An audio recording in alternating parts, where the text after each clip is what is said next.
Bakuruba kunnafoni ye kelen bi o de ka ladɔnniya k'a fɔ ko fɛn min ye furancɛla fanga wasabilo conseil national de transition a ka séance plénière baaraw bɛɛ lajɛlen kɛra ka bɛn tarata juin kalo tile 30 ma nin ye bamanankan kunnafoni na kumabaw ye bi.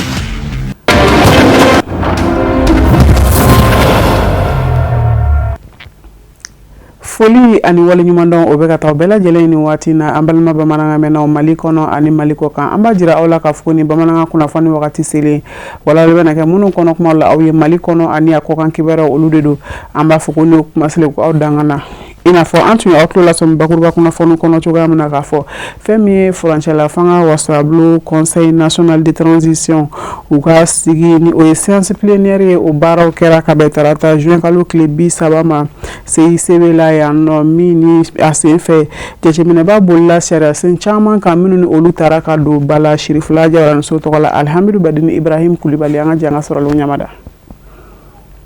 Sariya sen caman de taara ka kɛ ni furancɛla fanga wasadenw o ka ni ladalasigi ye a bɛ fɔ min ma ko plénière o dɔ bɛ cakɛda kura dɔ sigili sen kan k'o fɔ office malien des substances précieuses dakuruɲɛ kelen OMASP o cakɛda kura in ka baaraw na ɲɛsin an ka dugu jukɔrɔ nafolow ma kɛrɛnkɛrɛnya ma sanu a baaraw bɛ se ka kɛ jɛlenya kɔnɔna na ka lasago jamana tɔgɔya la yasa ka jamana yiriwa sabati hakili falen kɔfɛ wasaden maa 100 ani maa 20 olu jɛra ni sariya kura ye wasaden maa 1 ni yɛrɛ minɛ wa maa ma sɔrɔ k'a jira k'a fɔ k'a ma jɛn n'a ye. Bibi na y'a ye i donna an ka forow kɔnɔ i taara an ka jidaw la i taara an ka tɔgɔdaw la sanu bɔ kojugu bɛ k'an ka jamana tiɲɛ cogo min na k'an ka forow tiɲɛ cogo min na jamana wɛrɛ maaw bɛna fara an yɛrɛ ka jamanadenw kan tuguni k'an ka forow tiɲɛ ayiwa gouvernement ka responsabilité ta donc responsabilité de ye office in créé de o de nana wasabilon kɔnɔ bi o nalen wasabilon kɔnɔ donc o responsabilité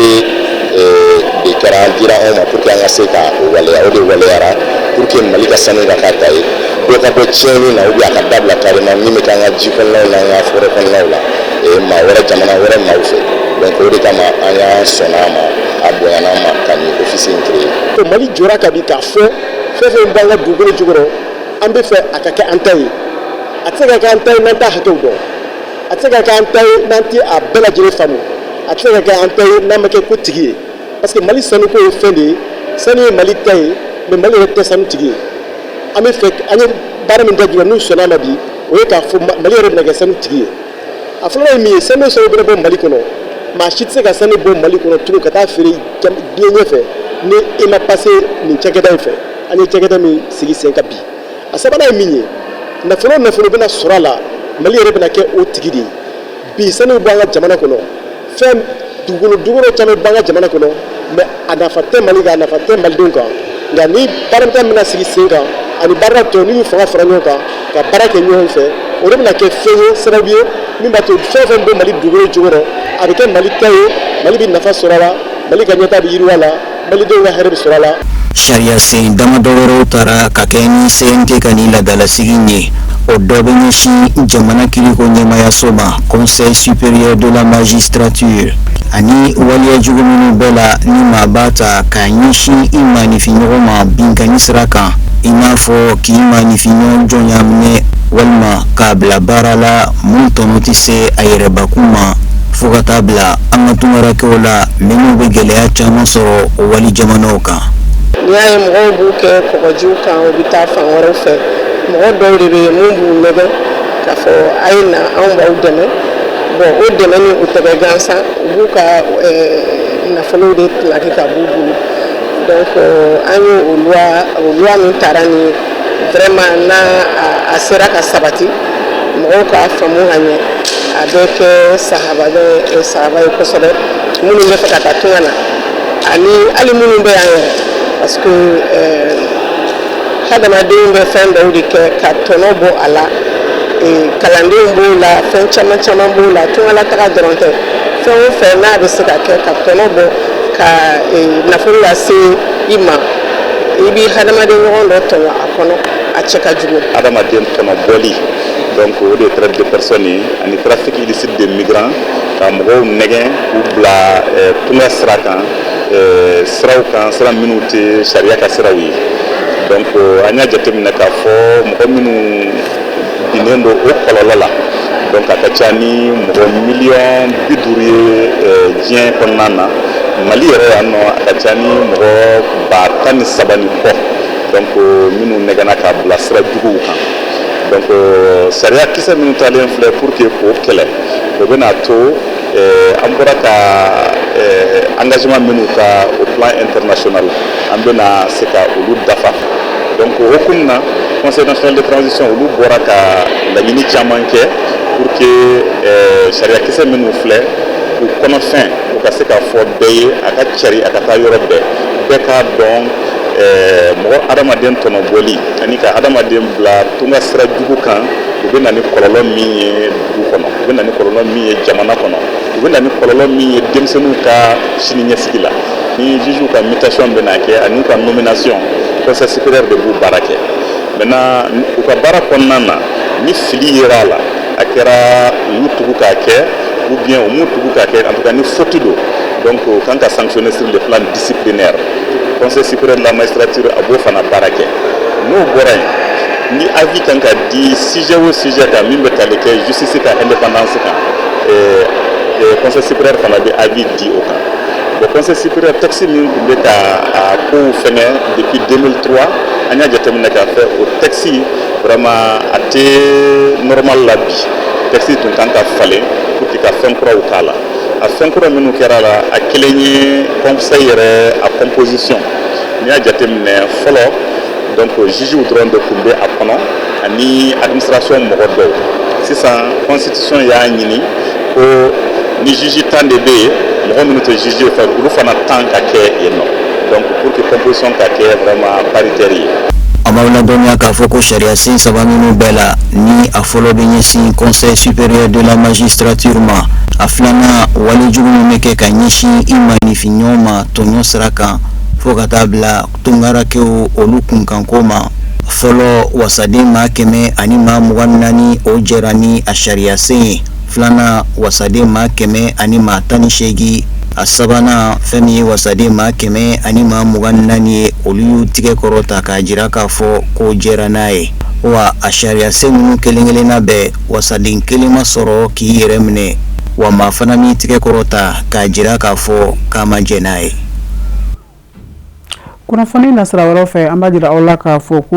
transport ministériso ka tɛmɛ ni ANASER ye ni o ye agence nationale de la sécurité routière fɛn min ye sirako lakana dɔgɔkun a tako 22 kɛnɛ sigira sen kan ni a baaraw forobandon kɛra ka bɛn ntɛnɛn juin kalo tile 29 de ma min ni a ye fara ɲɔgɔngali kɛ ni maaba caman yeli ye kɛnɛ in kɔnɔ minisiriso kofɔlen na Sherifula Jabara so tɔgɔ la Amadu Ben Sherif Sumano ani Bakari Tarawele de tun bɛ an ka jɛ an ka sɔrɔliw ɲamada. Minisiriso mun ɲɛsinen no bolimafɛn ani sirabako kunkanko ɲɛnabɔli ma ka tɛmɛ ni ANASER ye san o san u bɛ kɛnɛ dɔ sigi sen kan u ko mun ma semaine nationale de la sécurité routière kunɲɔgɔn kelen kɔnɔna la u bɛ wulikajɔw kɛ ka lafaamuyaliw ani lakɔkɔliw kɛ walasa sirabako a kasara bɛ se ka nɔgɔya cogo min na u ka ɲinanta dakun bɛ tali kɛ fɛn mun kan o de ye bolimafɛn minnu bɛ jɔ sirabaw kan u b'a fɔ mun ma stationnement a tɛ ta ka bɔ yen wali kelen bitigitigi minnu bɛ siraw minɛ u ka ɲina dakun bɛ bolila o de ka kan. An bɛ kɛnɛ min na sɔgɔmada in na komi n y'a fɔ n ka kumasen la sisan san o san anw ka minisiriso jamana ɲɛmɔgɔbaw ka yamaruya kɔnɔ an bɛ dɔ furancɛ kelen da k'o kɛ ka waleya caman da a wale a bɛ dépend ko min kɛmɛ k'an bɔ an kamana na o san kɔnɔ. Ɲinanda an y'a jateminɛ an ka sirabaw olu t'an bɛ k'u kɛ ko dɔ kɛyɔrɔ ye k'a sɔrɔ o t'a kɛyɔrɔ ye an ka ɲɔgɔlɔnjalaw ye dɔ fɔ a la ne yɛrɛ ka kumasen kɔnɔ ne ye dɔ fɔ a la n'i ye siraba ninnu da i bɛ taa sɔrɔ an ka feerekɛla dɔw bɛ yen olu fɛ n'u bɔra sira ka sanu tɛ k'u kunna donc olu ye sira ta ka sira k'u sigiyɔrɔ ye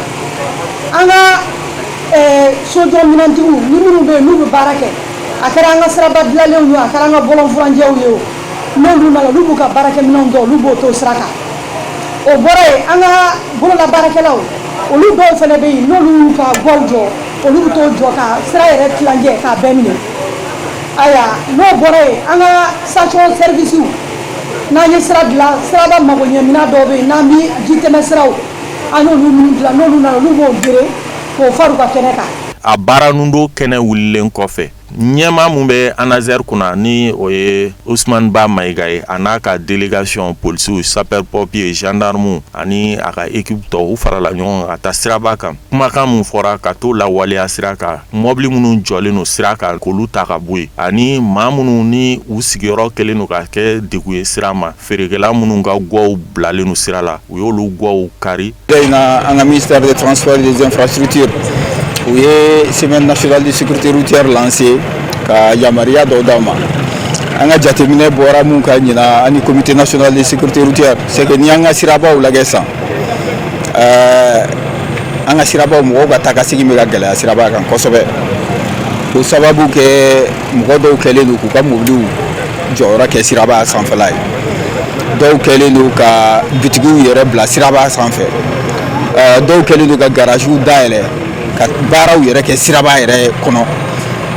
o kɔlɔlɔba yɛrɛ ye mun ye o bɛ siraba kasara caya an ka jamana kɔnɔ o la sa an kun ye yanni bi ka se an kun ye tile 10 ɲɔgɔnna ta an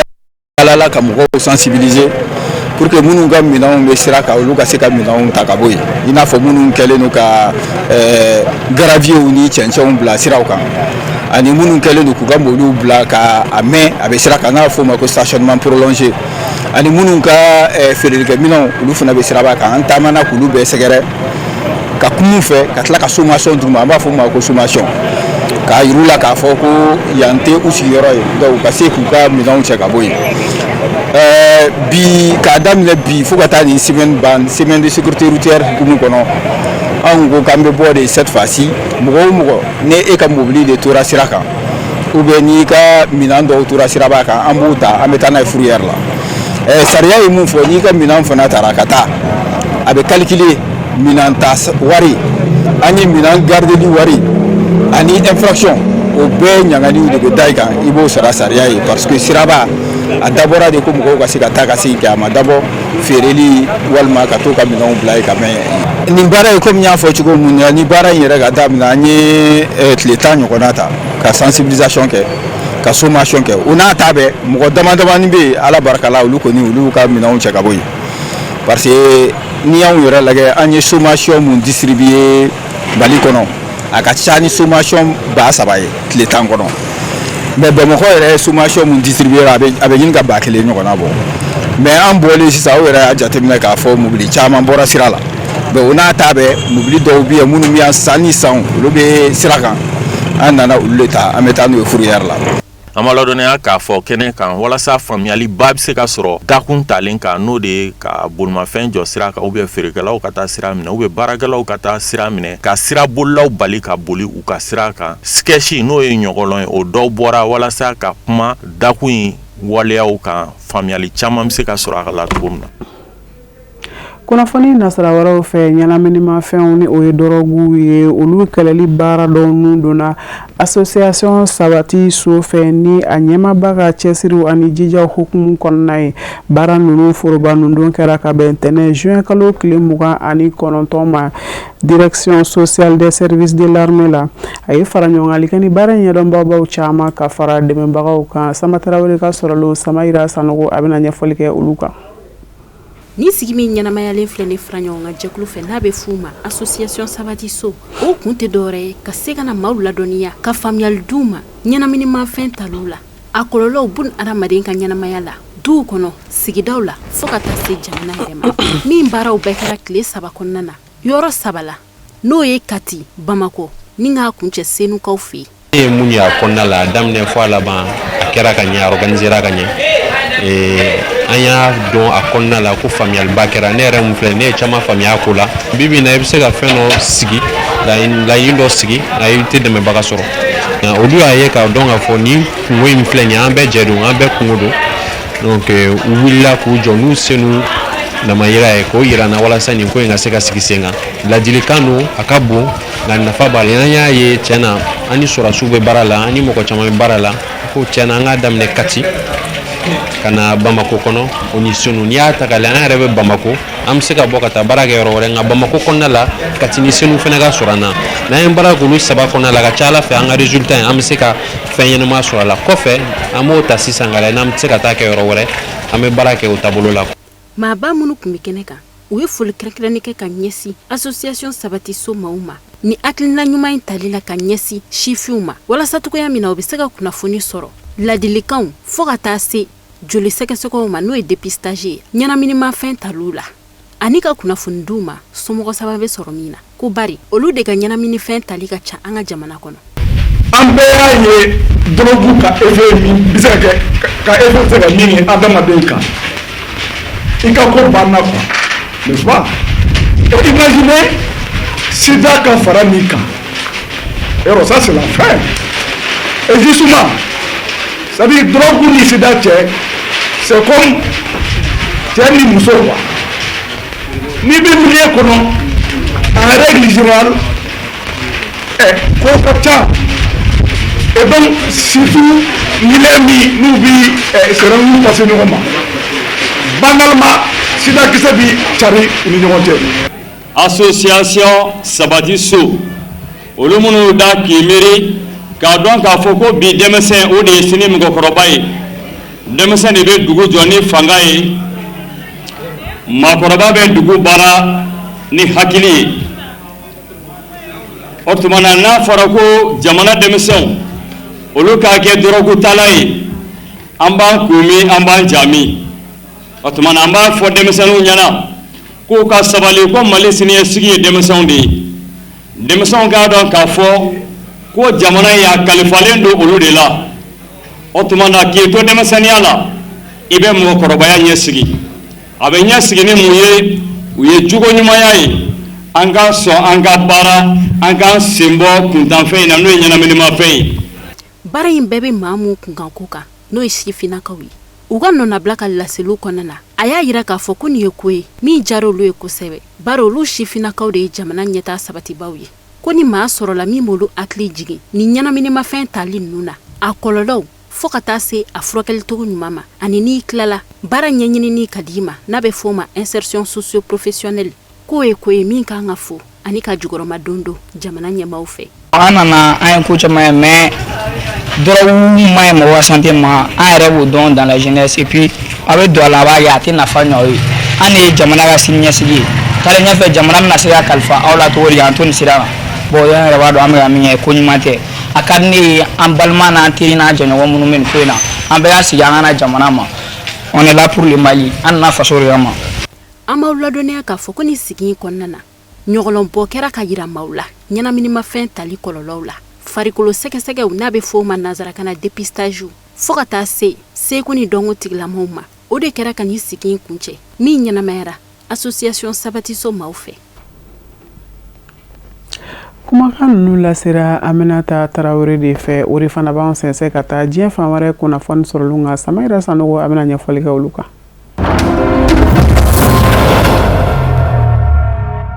Zimbabwe jamana wasablo ye soni sigi sharia kise doka mime ke sababu ka mwono bota kanyeshi masake oka kumama yelema min doto do jamana frekese la Zimbabwe jamana kono abe maga masake oka kumo de la kosebe baw sanfla be fara kumakoro oka o sharia bolo Zimbabwe jamana wasablo ye afele fo ala kasangani taratado temenenyi bara obe daku minga bi sigi keme ka jamana kuntigi de fle baw ko tobe ale de bolo aka soni sigi aka ka ira ka fo sona omo yelema munu donto do jamana felegese kura la Zimbabwe jamana konnana abeke sababu ka joshiru ke ka nyeshi kalafli chogoyo omo jamana ko fole nkonnana ode yato fanga sinema to munu be Zimbabwe jamana kono unyama uchama keme ka omuru kulo dagoya ka ira ka fo jamana tatodo masake kuntigi ni ajiaw fe ne ka bisi ka ke lemuru ye ka be udamo baw Zimbabwe jamana konnana jamana kuntigi Emerson Nangwawe sambisege ane sababu nyongo ale ka fanga nyini ton wasablo famba be ale de bulu ode yato sharia kisi nane wasablo kono wasade ma keme flani mugonu goro bela jini ye ayira ka fo ulu fela du ma binane ane kelen ka soro ka ayira ka fo ulu tila kala dune ka fo ni yelema nunu kuntemena sena bulomba fe folo olu kelen ko fe ko soni sige aka soro kana jamana wasablo kono jamana fanga sinamatɔn ɲɛmaw ni caman kɛmɛ ka yira k'a fɔ jaso do kɛtɔ do sariya bona kun kan jamanakuntigi ni a ka fanga ɲinitɔn fɛ ko baw a bɛ kɛ sababu ka dɔ fara jamanakuntigi ka tumaw kan ka bɔ san 5 la ka taa san 7 la ko wa o tɛ olu fɛ la ko ye kabila dɔnniya k'a fɔ ni yɛlɛma ninnu mun kɛtɔ filɛ Zimbabwe jamana feerekisɛ la a bɛ kɛ sababu ka o ka jamanakuntigi min bɛ waati in na ka dɔ fara a ka tumaw kan baw a bɛ to fanga kɔnɔ fa san 2030 waati.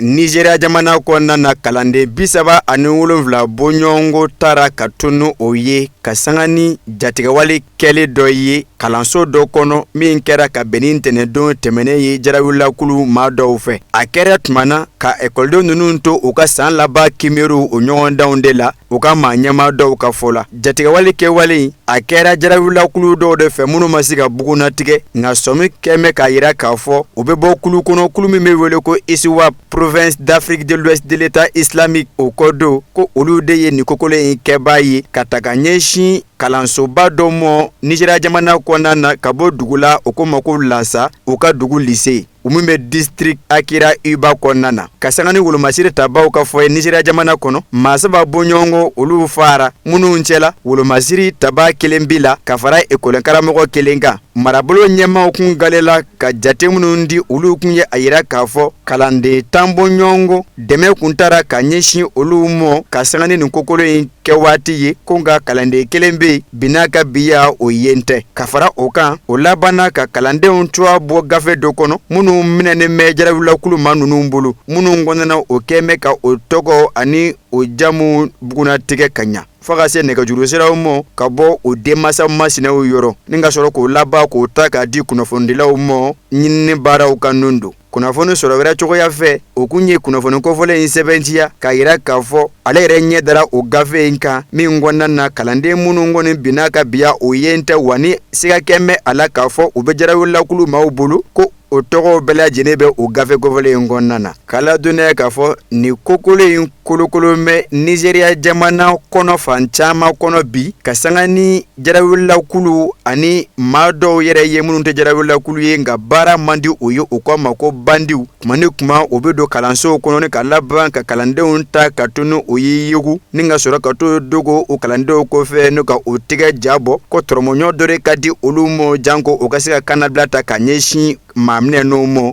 kɛwale don min ɲɔ ɲamɛ Nigeria a kɔrɔnfɛyanfan kɔnɔ o min bilama jarawilakulu u ka lamaga ka ca a kɔnɔ.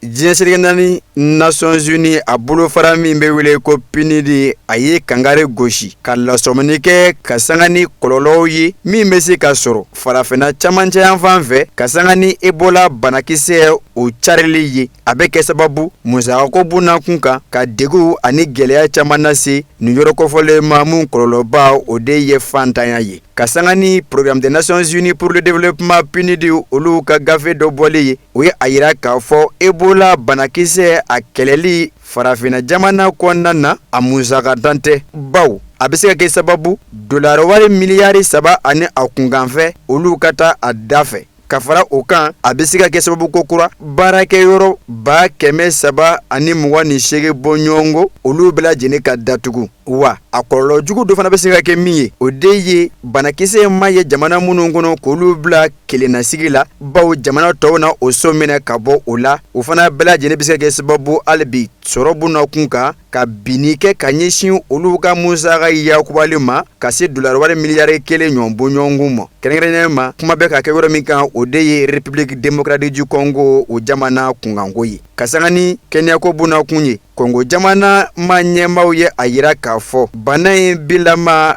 a ye mɛ maa hakɛ min na u bɛ taa jɔ maa 307 bɔɲɔgɔnko la Congo jamana kɔnɔ minnu cɛla maa 377 bɔɲɔgɔnko olu kɔni ntanyana ka ban o kɛra ka sanga ni bana yele ye o fɛ yen kalo tile 15 ka se bi mɔ kɔnɔnaganko min bɛ a la a ye mɛ k'a fɔ bin'a ka biya fura cogo de ma sɔrɔ bana kɔfɔlen in na o tɛ vaccin kunda o tɛ furakɛli wɛrɛ kunda walasa min yɛrɛ bɛ se kɛ sababu ka bana in da sira la wa Uganda jamana kɔnɔna na a ye mɛn k'a fɔ ye fana ko a banakisɛ ko a se mɛ olu fana fɛ o hukumu kɔnɔna na Kenya tigilamɔgɔw labana k'a yira k'a fɔ farafinna gun kan bana in a bɛ se ka ye jamana caman wɛrɛw la minnu ni République démocratique du Congo olu bɛ dan na i n'a fɔ Sudan du Sud, Rwanda jamana kɔnɔ ani Angola.